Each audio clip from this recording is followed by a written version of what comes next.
you guys, forgive me for if you hear the basketball. My neighbors are playing basketball, but look.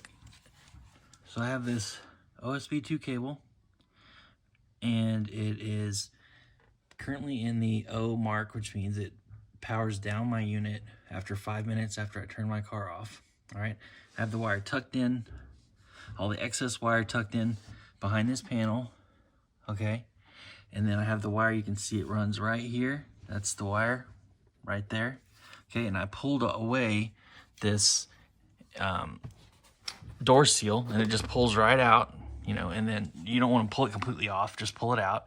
And then once you've done that, you can tuck and run a wire all the way in the gap between your frame and these plastic or dash panels.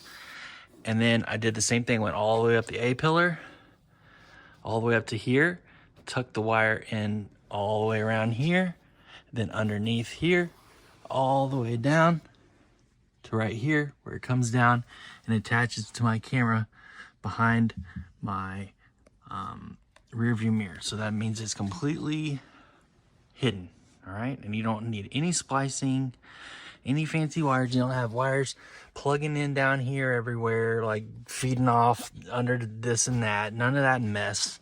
Super easy. Anyone can do it. You can find them on Amazon. Just do OSB 2. And this one's a micro USB because that's how this Garmin is powered. This benefit from this is this power switch here. It's actually changes between two positions.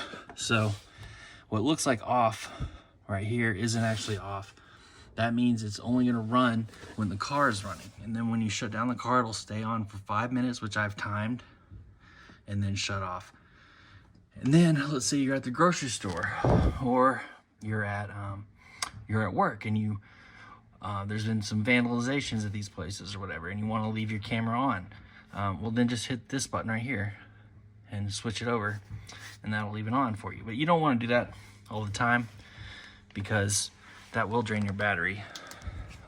So there it is, my Garmin Mini 2 install, all completely hardwired, hidden cable, no splicing required. I didn't even use any of the wires that came with my Garmin unit. All right, thanks.